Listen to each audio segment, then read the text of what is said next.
নমস্কার বন্ধুরা, welcome to my channel SB explorer. তো বন্ধুরা, সকলকে জানাই শুভ সকাল।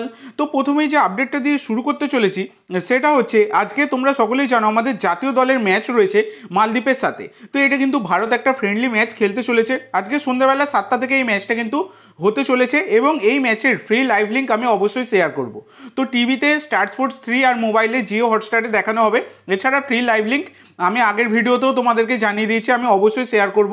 আগের ভিডিও এবং এই ভিডিও দুটো ভিডিওরই পিন কমেন্ট বক্সে তোমরা কিন্তু সময় মতো 7টার সময় তোমরা কিন্তু ফ্রি লাইভ লিঙ্ক পেয়ে যাবে। আগে ভাগে মেসেজ করো না ভাই, বারবার বলছি। তোমরা ইউটিউব চ্যানেল এবং টেলিগ্রাম চ্যানেলের লিঙ্ক দেখো, ডিসক্রিপশন বক্সে দেওয়া আছে। তো তোমরা এই দুটো চ্যানেল তোমরা অবশ্যই সাবস্ক্রাইব ফলো করে রাখো, তোমরা কিন্তু ফ্রি লাইভ লিঙ্ক পেয়ে যাবে। তো আজকে দেখো, আজকে ভারতীয় জাতীয় দলে কেমন প্লেইং 11 হবে সেটা নিয়ে আলোচনা করব। তার আগে বলি, আজকে প্রথম একাদশে সুযোগ পাওয়ার প্রবল সম্ভাবনা রয়েছে ভিশাল কাইতের। তো এবারে তিনি যদি সুযোগ না পান আর কবে পাবেন? তো ভিশাল কাইতের মতো গোলকিপার এত ফর্মে রয়েছেন। এবার স্কোয়াডে যে 3জন গোলকিপার রয়েছে আমি তোমাদেরকে আগেও আলোচনা করেছি। ভিশাল কাইত রয়েছেন, গুরমিত সিং, অমরিন্দর সিং। তো এই 3জনের মধ্যে সেরা ফর্মে কিন্তু ভিশাল কাইত রয়েছে। তো ভিশাল কাইত এবারে যদি প্রথম একাদশে না থাকেন তাহলে তার সাথে অবিচার করা হবে। তো অবশ্যই কিন্তু ভিশাল কাইতের প্রথম একাদশে থাকা উচিত, এটা কিন্তু আমরা আশা করব। তো রোকা 4-2-3-1 ফরমেশনে দল নামাতে পারে।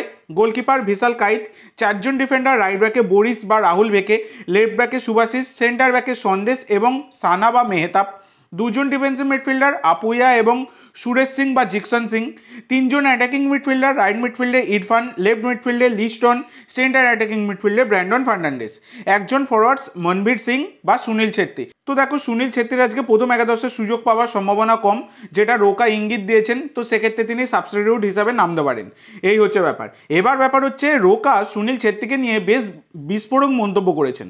তো কিছুদিন ধরে সুনীল ছেত্রী জাতীয় দলে ফেরায় অনেক সমর্থকদের যেমন ভালো লাগছে, অনেক সমর্থক কিন্তু খোঁচা দিচ্ছে যে 40 বছর বয়সে প্লেয়ার ফিরেছে জাতীয় দলে। ভাই, এটাতে অসম্ভবের কি আছে? আর এটা নিয়ে ট্রোল করারও কিছু নেই।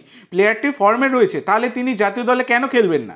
তাকে অবশ্যই কিন্তু সাপোর্ট করা উচিত। তো এই বিষয়ে কিন্তু বিস্ফোরক রোকা বলেছেন, একজন খেলোয়াড় 20 হোক, 40 হোক কিংবা আমার 87 বছর বয়সী দাদু হোক, যদি তার সেরা অবস্থায় থাকে তবে তারা জাতীয় দলে থাকবে।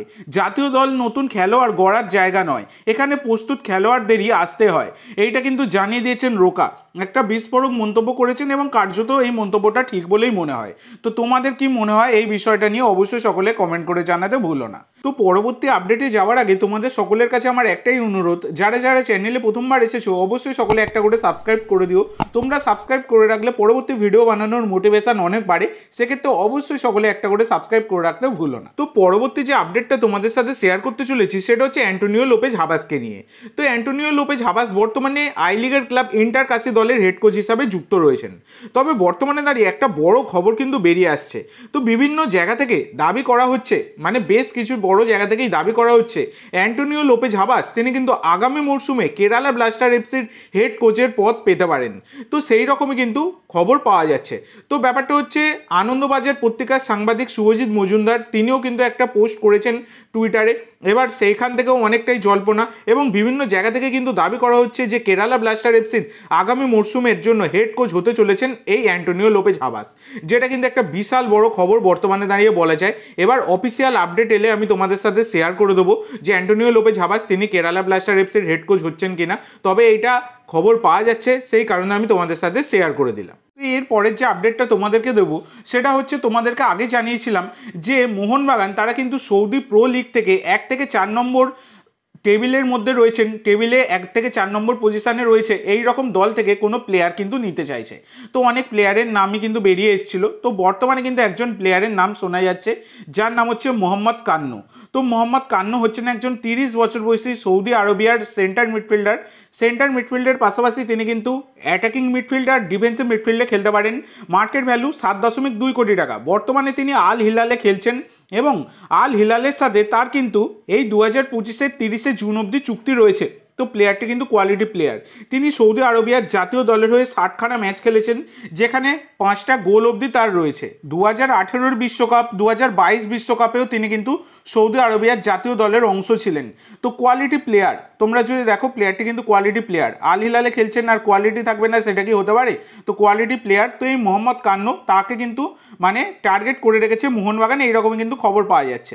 যদিও এই বিষয়টা নিয়ে আর ফার্দার কিছু খবর পাইনি, যেটুকু খবর পেলাম টার্গেট লিস্টে রয়েছে। তো টার্গেট লিস্টে প্রচুর প্লেয়ারের নাম রয়েছে, আমি যেগুলো জানতে পারছি তোমাদের সাথে শেয়ার করার চেষ্টা করছি। তো পরবর্তীকালে আরও জানতে পারলে আরও শেয়ার করব। সেই কারণে অবশ্যই তোমরা সকলে চ্যানেলটি সাবস্ক্রাইব করে রাখো। এইটা আপাতত তোমরা রিউমার পর্যায়ে ধরে রাখতে পারো, কারণ অফিসিয়াল কোনো রকম আপডেট না পাওয়া গেলে রিউমার পর্যায়ে ধরে রাখতে হয়, কিছু করার নেই। তো পরবর্তীকালে কোনো রকমের আপডেট পেলে আমি তোমাদের সাথে শেয়ার করব। তো আজকের জন্য এইটুকু বন্ধুরা, ভিডিওটি ভালো লাগলে অবশ্যই লাইক করো, শেয়ার করো। আমার চ্যানেলে প্রথমবার এসে থাকলে চ্যানেলটি সাবস্ক্রাইব করো আর কমেন্ট করে জানাও ভিডিওটি কেমন লাগলো। ধন্যবাদ।